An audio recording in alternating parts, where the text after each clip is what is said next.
ओम नमो भगवते वासुदेवाय। ओम बृहस्पति देवाय नमः। स्वागत है आपका हमारे चैनल पर। आज के इस वीडियो में आप सुनेंगे बृहस्पतिवार व्रत की कथा। कथा आरंभ करने से पहले सभी प्रकार के व्रतों की कथाएं सुनने के लिए और हमसे जुड़े रहने के लिए कृपया हमारे चैनल को सब्सक्राइब अवश्य करें। आज का वीडियो अच्छा लगे तो लाइक करें और शेयर करें। तो चलिए अब हम सुनते हैं बृहस्पतिवार व्रत की कथा। प्राचीन समय की बात है कि भारत में एक राजा राज्य करता था। वह बड़ा प्रतापी तथा दानी था। वह नित्य प्रति मंदिर में भगवत दर्शन करने जाता था। वह ब्राह्मण और गुरु की सेवा किया करता था। उसके द्वार से कोई भी याचक निराश होकर नहीं लौटता था। वह प्रत्येक गुरुवार को व्रत रखता एवं पूजन करता था। हर दिन गरीबों की सहायता करता था, परंतु यह सब बातें उसकी रानी को अच्छी नहीं लगती थी।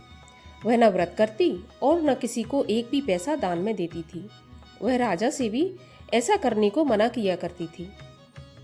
एक समय की बात है कि राजा शिकार खेलने वन को चले गए।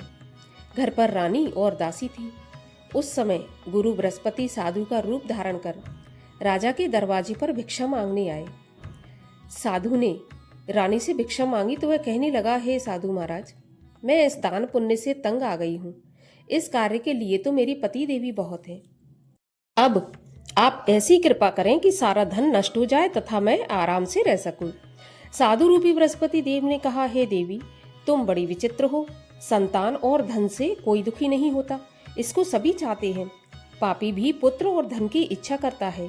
अगर तुम्हारे पास धन अधिक है तो भूखे मनुष्यों को भोजन कराओ, प्याऊ लगवाओ, ब्राह्मणों को दान दो, धर्मशालाएं बनवाओ, कुआं, तालाब, बावड़ी, बाग बगीचों आदि का निर्माण कराओ, निर्धनों की कुंवारी कन्याओं का विवाह कराओ, यज्ञ आदि करो। ऐसे कर्मों से आपके कुल का और आपका नाम परलोक में सार्थक होगा एवं स्वर्ग की प्राप्ति होगी। परंतु रानी साधु की इन बातों से खुश नहीं हुई। उसने कहा, हे साधु महाराज, मुझे ऐसे धन की आवश्यकता नहीं जिसको मैं अन्य लोगों को दान दूं तथा जिसको रखने और संभालने में ही मेरा सारा समय नष्ट हो जाए। साधु ने कहा, हे देवी, यदि तुम्हारी ऐसी इच्छा है तो जैसा मैं तुम्हें बताता हूँ तुम वैसा ही करना। बृहस्पतिवार के दिन घर को गोबर से लीपना, अपने केशों को पीली मिट्टी से धोना, केशों को धोते समय स्नान करना, राजा से कहना वह हजामत करवाए, भोजन में मांस मदिरा खाना, कपड़ा धोबी के यहाँ धुलने डालना। इस प्रकार 7 बृहस्पतिवार करने से तुम्हारा सारा धन नष्ट हो जाएगा। यह कहकर साधु महाराज अंतर्ध्यान हो गए। रानी ने साधु के कहने के अनुसार 7 बृहस्पतिवार वैसा ही करने का विचार किया। साधु के बताए अनुसार करते हुए केवल 3 बृहस्पतिवार ही बीते थे कि उसकी समस्त धन संपत्ति नष्ट हो गई। भोजन के लिए दोनों समय परिवार तरसने लगा तथा सांसारिक भोगों से दुखी रहने लगा। तब वह राजा रानी से कहने लगा कि रानी, तुम यहाँ पर रहो, मैं दूसरे देश में जाता हूँ, क्योंकि यहाँ पर मुझे सभी मनुष्य जानते हैं, इसलिए मैं यहाँ कोई कार्य नहीं कर सकता। देश चोरी परदेश भीख बराबर है। ऐसा कहकर राजा परदेश चला गया। वहाँ जंगल से लकड़ी काट कर लाता और शहर में बेचता। इस तरह जीवन व्यतीत करने लगा। इधर राजा के बिना रानी और दासियां दुखी रहने लगी। किसी दिन भोजन मिलता और किसी दिन जल पीकर ही रह जाती। एक समय रानी और दासियों को 7 दिन बिना भोजन के व्यतीत हो गए। तो रानी ने अपनी दासी से कहा कि हे दासी, यहाँ पास ही के नगर में मेरी बहन रहती है, वह बड़ी धनवान है, तू उसके पास जा और वहाँ से 5 सेर बेझर मांग कर लिया, जिससे कुछ समय के लिए गुजर हो जाएगी। दासी रानी की बहन के पास गई। रानी की बहन उस समय पूजा कर रही थी। बृहस्पतिवार का दिन था।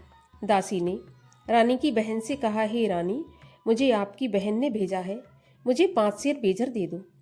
दासी ने यह बात अनेक बार कही, परंतु रानी की बहन ने कोई उत्तर नहीं दिया, क्योंकि वह उस समय बृहस्पतिवार की कथा सुन रही थी। जब दासी को रानी की बहन से कोई उत्तर नहीं मिला तो वह बहुत दुखी हुई। उसे क्रोध भी आया। वह लौटकर रानी से बोली, हे रानी, आपकी बहन बहुत ही धनी स्त्री है, वह छोटे लोगों से बात भी नहीं करती। मैंने उससे कहा तो उसने कोई उत्तर नहीं दिया, मैं वापस चली आई। रानी बोली, हे दासी, इसमें उसका कोई दोष नहीं है। जब बुरे दिन आते हैं तब कोई सहारा नहीं देता। अच्छे बुरे का पता विपत्ति में ही लगता है। जो ईश्वर की इच्छा होगी वही होगा, और यह सब तो हमारे भाग्य का दोष है। उधर रानी की बहन ने सोचा कि मेरी बहन की दासी आई थी, परंतु मैं उससे नहीं बोली, इससे वह बहुत दुखी हुई होगी। कथा सुनकर और विष्णु भगवान का पूजन समाप्त कर वह अपनी बहन के घर आई और कहने लगी, बहन, मैं बृहस्पतिवार का व्रत कर रही थी। तुम्हारी दासी गई, परंतु जब तक कथा होती है तब तक ना उठते हैं और ना बोलते हैं, इसलिए मैं नहीं बोली। कहो दासी, क्यों गई थी? रानी बोली, बहन, हमारे घर पे अनाज नहीं था। वैसे तुमसे कोई बात छुपी नहीं है, इस कारण मैंने दासी को तुम्हारे पास 5 सेर बेजल लेने के लिए भेजा था। रानी की बहन बोली, बहन देखो, बृहस्पति भगवान सबकी मनोकामना पूरी करते हैं। देखो, शायद तुम्हारे घर में अनाज रखा हो। यह सुनकर दासी घर के अंदर गई तो वहां उसे एक घड़ा बेजर का भरा मिल गया। उसे बड़ी हैरानी हुई, क्योंकि उसने एक एक बर्तन देख लिया था। उसने बाहर आकर रानी को बताया। दासी अपनी रानी से कहने लगी, हे रानी देखो, वैसे हमको जब अन्न नहीं मिलता तो हम रोज ही व्रत करते हैं। अगर इनसे व्रत की विधि और कथा पूछ ली जाए तो उसे हम भी किया करेंगे। दासी के कहने पर रानी ने अपनी बहन से बृहस्पतिवार व्रत के बारे में पूछा। उसकी बहन ने बताया, बृहस्पतिवार के व्रत में चने की दाल और मुनक्का से विष्णु भगवान का केले की जड़ में पूजन करें तथा दीपक जलाएं, पीला भोजन करें, कथा सुनें। इस प्रकार करने से गुरु भगवान प्रसन्न होते हैं, अन्न पुत्र धन देते हैं, मनोकामना पूरी करते हैं। व्रत और पूजन की विधि बताकर रानी की बहन अपने घर लौट गई। रानी और दासी दोनों ने निश्चय किया कि बृहस्पतिवार का व्रत अवश्य करेंगी। 7 रोज बाद जब बृहस्पतिवार आया तो उन्होंने व्रत रखा। घुड़साल में जाकर चना और गुड़ बीन लाई और उसकी दाल से केले की जड़ तथा विष्णु भगवान का पूजन किया। अब भोजन पीला कहाँ से आए? दोनों बड़ी दुखी हुई, परंतु उन्होंने व्रत किया था, इस कारण बृहस्पति भगवान प्रसन्न थे। एक साधारण व्यक्ति के रूप में वे 2 थालों में सुंदर पीला भोजन लेकर आए और दासी को देकर बोले, हे दासी, यह भोजन तुम्हारे और रानी के लिए है, तुम दोनों करना। दासी भोजन पाकर बड़ी प्रसन्न हुई और रानी से बोली, रानी जी भोजन कर लो। रानी को भोजन आने के बारे में कुछ पता नहीं था, इसलिए वह दासी से बोली, जा तू ही भोजन कर, क्योंकि तू हमारी व्यर्थ में हंसी उड़ाती है। दासी बोली, एक व्यक्ति भोजन दे गया है। रानी कहने लगी, वह भोजन तेरे लिए दे गया है, तू ही कर। दासी ने कहा, वह व्यक्ति हम दोनों के लिए 2 थालों में भोजन दे गया है, इसलिए मैं और आप दोनों ही एक साथ भोजन करेंगे। दोनों ने गुरु भगवान को नमस्कार कर भोजन प्रारंभ किया। उसके बाद से वे प्रत्येक बृहस्पतिवार को गुरु भगवान का व्रत और पूजन करने लगी। बृहस्पति भगवान की कृपा से उनके पास धन हो गया, परंतु रानी फिर पहले की तरह आलस करने लगी। तब दासी बोली, देखो रानी, तुम पहले भी इस प्रकार आलस करती थी, तुम्हें धन के रखने में कष्ट होता था, इस कारण सभी धन नष्ट हो गया। अब गुरु भगवान की कृपा से धन मिला है तो फिर तुम्हें आलस होता है। बड़ी मुसीबतों के बाद हमने यह धन पाया है, इसलिए हमें दान पुण्य करना चाहिए तथा भूखे मनुष्यों को भोजन कराओ, प्याऊ लगवाओ, ब्राह्मणों को दान दो, कुआं, तालाब, बावड़ी आदि का निर्माण करवाओ, मंदिर, पाठशाला बनवाकर दान दो, कुंवारी कन्याओं का विवाह कराओ, धन को शुभ कार्यों में खर्च करो, जिससे तुम्हारे कुल का यश बढ़े तथा स्वर्ग प्राप्त हो और पितृ प्रसन्न हो। दासी की बात मानकर रानी ने इसी प्रकार के कर्म करने प्रारंभ कर दिए। अब तो उसका यश फैलने लगा। एक दिन रानी और दासी आपस में विचार करने लगी कि न जाने राजा किस दशा में होंगे, उनकी कोई खोज खबर नहीं है।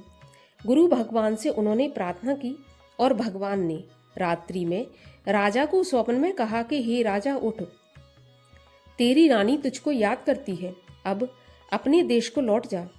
राजा प्रातःकाल उठा।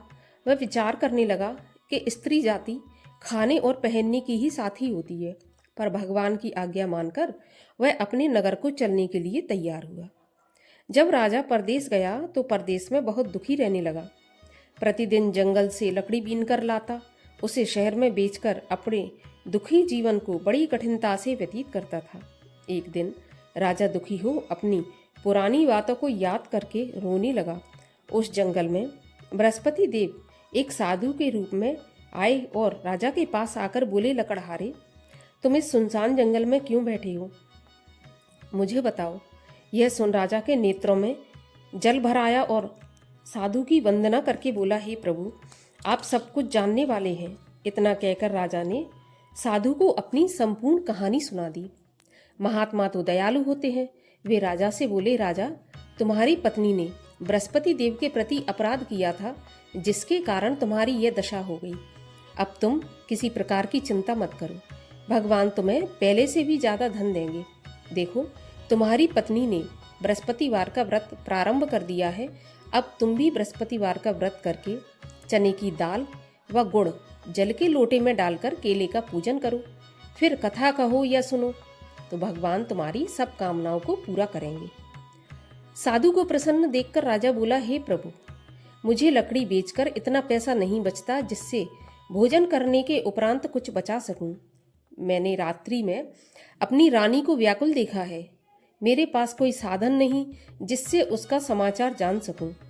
फिर मैं बृहस्पति देव की क्या कहानी कहूं, यह भी मुझको मालूम नहीं है।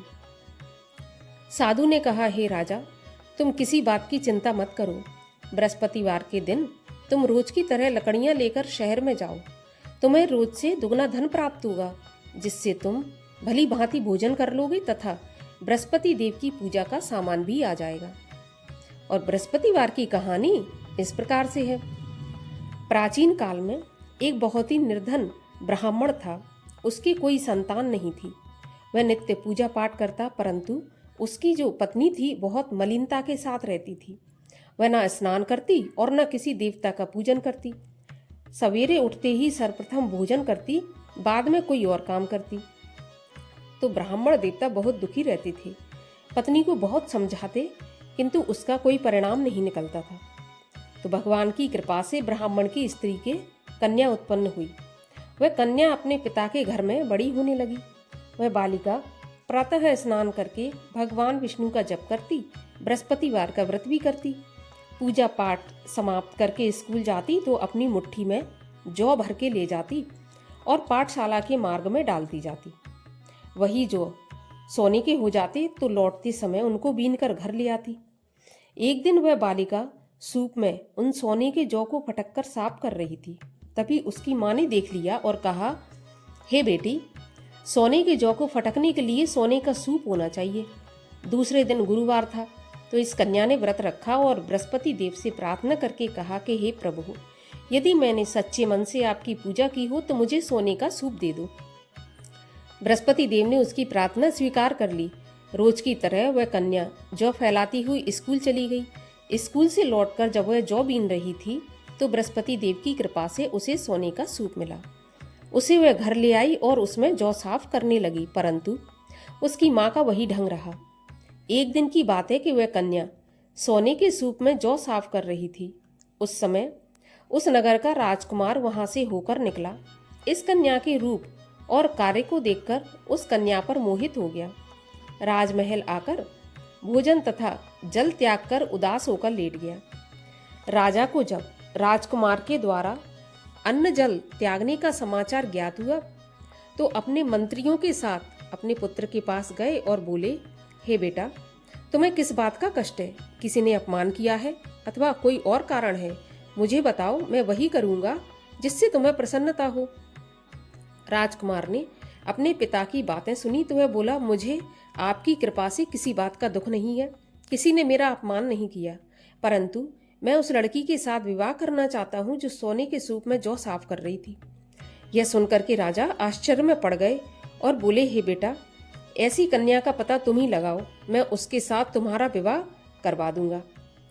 राजकुमार ने राजा को उस लड़की के घर का पता बताया।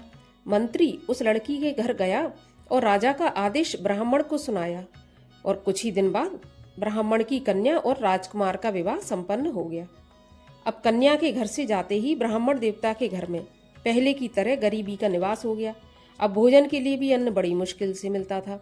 एक दिन दुखी होकर ब्राह्मण देवता अपनी पुत्री से मिलने गए तो बेटी ने पिता की दुखी अवस्था को देखा और अपनी माँ का समाचार पूछा। ब्राह्मण ने सभी हाल कह दिया तो कन्या ने बहुत सा धन देकर अपने पिता को विदा कर दिया। इस तरह ब्राह्मण का कुछ समय सुखपूर्वक व्यतीत हो गया, लेकिन कुछ दिन बाद फिर वही हाल हो गया। तो ब्राह्मण फिर अपनी कन्या के यहाँ गया और सभी हाल कहा। तो पुत्री बोली, पिताजी आप माताजी को यहाँ लिवा लाओ, मैं उन्हें विधि बता दूंगी जिससे गरीबी दूर हो जाएगी। तो ब्राह्मण देवता अपनी स्त्री को साथ लेकर राजमहल अपनी पुत्री के पास पहुंचे। पुत्री अपनी माँ को समझाने लगी कि माँ, तुम प्रातःकाल उठकर प्रथम स्नान आदि करके विष्णु भगवान का पूजन करो तो सब दरिद्रता दूर हो जाएगी। परंतु उसकी माँ ने उसकी एक भी बात नहीं मानी। वह प्रातःकाल उठकर अपनी पुत्री का बचा जूठन खा लेती थी। एक दिन उसकी पुत्री को बहुत गुस्सा आया। उसने एक रात को कोठरी से सारा सामान निकाल दिया और अपनी माँ को उसमें बंद कर दिया। सवेरे उसमें से उसे निकाला तथा स्नान आदि करा के पूजा पाठ करवाया तो उसकी माँ की बुद्धि ठीक हो गई। इसके बाद वह नियम से पूजा पाठ करती और प्रत्येक बृहस्पतिवार को व्रत रखने लगी। इस व्रत के प्रभाव से उसकी माँ भी बहुत धनवान तथा पुत्रवती हो गई और बृहस्पति देवता के प्रभाव से स्वर्ग को गई। वह ब्राह्मण भी सुखपूर्वक इस लोक का सुख भोग कर स्वर्ग को प्राप्त हुआ। इस तरह कहानी कहकर वह साधु देवता वहां से अंतर्ध्यान हो गए। धीरे धीरे समय बीता। फिर बृहस्पतिवार का दिन आया। राजा जंगल से लकड़ी काटकर किसी भी शहर में बेचने गया। उसे उस दिन और दिनों से अधिक धन मिला। राजा ने चना गुड़ आदि लाकर बृहस्पतिवार का व्रत किया। उस दिन से उसके सभी कलेश दूर हो गए, लेकिन जब अगला गुरुवार आया तो वह बृहस्पतिवार का व्रत करना भूल गया। इस कारण बृहस्पति भगवान नाराज हो गए। उस दिन उस नगर के राजा ने विशाल यज्ञ का आयोजन किया तथा अपने पूरे राज्य में घोषणा करवा दी कि कोई भी मनुष्य अपने घर में भोजन न बनाए, आग भी न जलाए। समस्त जनता मेरे यहाँ भोजन करने आए और इस आज्ञा को जो नहीं मानेगा उसको फांसी की सजा दी जाएगी।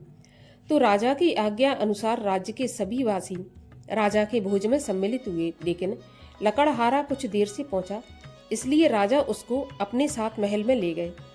जब राजा लकड़हारे को भोजन करा रहे थे तो रानी की दृष्टि उस खूंटी पर पड़ी जिस पर उसका हार लटका हुआ था। उसे हार खूंटी पर लटका दिखाई नहीं दिया। तो रानी को निश्चय हो गया कि मेरा हार इस लकड़हारे ने चुरा लिया है। उसी समय सैनिक बुलवाकर उसको जेल में डलवा दिया। जब लकड़हारा जेल में गया तो बहुत दुखी होकर विचार करने लगा कि न जाने कौन से पूर्व जन्म के कर्म से मुझे यह दुख प्राप्त हुआ है, और उसी साधु को याद करने लगा जो कि जंगल में मिला था।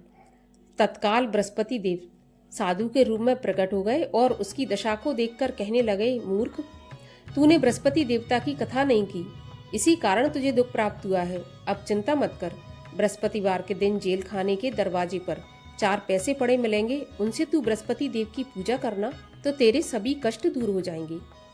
अगले बृहस्पतिवार उसे जेल के द्वार पर 4 पैसे मिले। राजा ने पूजा का सामान मंगवाकर कथा कही और प्रसाद बांटा। उसी रात्रि को बृहस्पति देव ने उस नगर के राजा को स्वप्न में कहा कि हे राजा, तूने जिस आदमी को जेल खाने में बंद कर दिया है वह निर्दोष है, वह राजा है, उसे छोड़ देना। रानी का हार उसी खूंटी पर लटका हुआ है। अगर तू ऐसा नहीं करेगा तो मैं तेरे राज्य को नष्ट कर दूंगा। राजा प्रातःकाल उठा और खूंटी पर हार टंगा देखकर लकड़हारे को बुलाकर क्षमा मांगी तथा राजा के योग्य सुंदर वस्त्र आभूषण भेंट करके उसे विदा किया। गुरुदेव की आज्ञा अनुसार राजा अपने नगर को चल दिया। राजा जब नगर के निकट पहुंचा तो उसे बड़ा ही आश्चर्य हुआ। नगर में पहले से अधिक बाग, तालाब, कुएं तथा बहुत सी धर्मशाला, मंदिर आदि बने हुए थे। राजा ने पूछा, यह किसका बाग और धर्मशाला है? तब नगर के सब लोग कहने लगे, यह सब रानी और दासी द्वारा बनवाए गए हैं। राजा को आश्चर्य हुआ और गुस्सा भी आया। जब रानी ने खबर सुनी कि राजा आ रहे हैं तो उसने अपनी दासी से कहा कि हे दासी, देख, राजा हमको कितनी बुरी हालत में छोड़ गए थे। हमारी ऐसी हालत देखकर वह लौट न जाए, इसलिए तू दरवाजे पर खड़ी हो जा। रानी की आज्ञा अनुसार दासी दरवाजे पर खड़ी हो गई। जब राजा आए तो उन्हें अपने साथ महल में लिवा लाई। तब राजा ने क्रोध करके अपनी तलवार निकाली और पूछने लगा बताओ यह धन तुम्हें कैसे प्राप्त हुआ है। तब रानी ने बताया, हमें यह धन बृहस्पति देव के व्रत के प्रभाव से प्राप्त हुआ है। राजा ने निश्चय किया कि 7 रोज बाद तो सभी बृहस्पति देव का पूजन करते हैं, परंतु मैं रोजाना दिन में 3 बार कथा कहा करूंगा तथा रोज व्रत किया करूंगा। अब हर समय राजा के दुपट्टे में चने की दाल बंधी रहती तथा दिन में 3 बार कथा कहता। एक दिन राजा ने विचार किया कि चलो अपनी बहन के यहाँ हो आऊं। इस तरह निश्चय कर राजा घोड़े पर सवार हो अपनी बहन के यहाँ चल दिया। मार्ग में उसने देखा कि कुछ आदमी एक मुर्दे को लिए जा रहे हैं। उन्हें रोककर राजा कहने लगा कि भाइयों, मेरी बृहस्पति देव की कथा सुन लो। तो वे बोले, लो, हमारा तो आदमी मर गया, इसको अपनी कथा की पड़ी है। परंतु कुछ आदमी बोले, अच्छा कहो, हम तुम्हारी कथा सुनेंगे। तो राजा ने दाल निकाली और कथा कहनी शुरू कर दी। जब कथा आधी हुई थी तो मुर्दा हिलने लगा और जब कथा समाप्त हुई तो राम राम करके वह मुर्दा उठकर खड़ा हो गया। राजा आगे बढ़ा। चलते चलते शाम हो गई। आगे मार्ग में उसे एक किसान खेत में हल चलाता मिला। राजा उससे बोला, अरे भैया, तुम मेरी बृहस्पतिवार की कथा सुन लो। किसान बोला, जब तक मैं तेरी कथा सुनूंगा तब तक 4 हरैया जोत लूंगा। जा अपनी कथा किसी और को सुनाना। तो राजा आगे चलने लगा। राजा के हटते ही बैल पछाड़ खाकर गिर गए तथा किसान के पेट में बहुत जोर से दर्द होने लगा। उसी समय किसान की पत्नी रोटी लेकर आई। उसने जब यह देखा तो अपने पुत्र से सब हाल पूछा और बेटे ने सभी हाल बता दिया। तो बुढ़िया दौड़ी दौड़ी उस घुड़सवार के पास गई और उससे बोली, मैं तेरी कथा सुनूंगी, तू अपनी कथा मेरे खेत पे चलकर ही कहना। तो राजा ने लौटकर बुढ़िया के खेत पे जाकर कथा कही, जिसके सुनते ही बैल खड़े हो गए तथा किसान के पेट का दर्द भी बंद हो गया। राजा अपनी बहन के घर पहुंच गया। बहन ने भाई की खूब मेहमानी की। दूसरे रोज प्रातःकाल राजा जगा तो वह देखने लगा कि सब लोग भोजन कर रहे हैं। राजा ने अपनी बहन से पूछा कि कोई ऐसा मनुष्य है जिसने भोजन नहीं किया हो, जो मेरी बृहस्पतिवार की कथा सुन ले। तो बहन बोली, भैया, यह देश ऐसा ही है। पहले यहाँ के लोग भोजन करते हैं, बाद में अन्य काम करते हैं। अगर कोई पड़ोस में हो तो मैं देखाती हूँ। ऐसा कहकर बहन देखने चली, परंतु उसे कोई ऐसा व्यक्ति नहीं मिला जिसने भोजन नहीं किया हो। वह एक कुम्हार के घर गई जिसका लड़का बीमार था। उसे मालूम हुआ कि उसके यहाँ 3 दिन से किसी ने भोजन नहीं किया। तो रानी ने अपनी भाई की कथा सुनने के लिए कुम्हार से कहा तो वह तैयार हो गया। राजा ने जाकर बृहस्पतिवार की कथा कही, जिसको सुनकर उसका लड़का ठीक हो गया। अब तो राजा की प्रशंसा होने लगी। एक दिन राजा ने अपनी बहन से कहा, बहन, मैं अपने घर को जाऊंगा, तुम भी तैयार हो जाओ।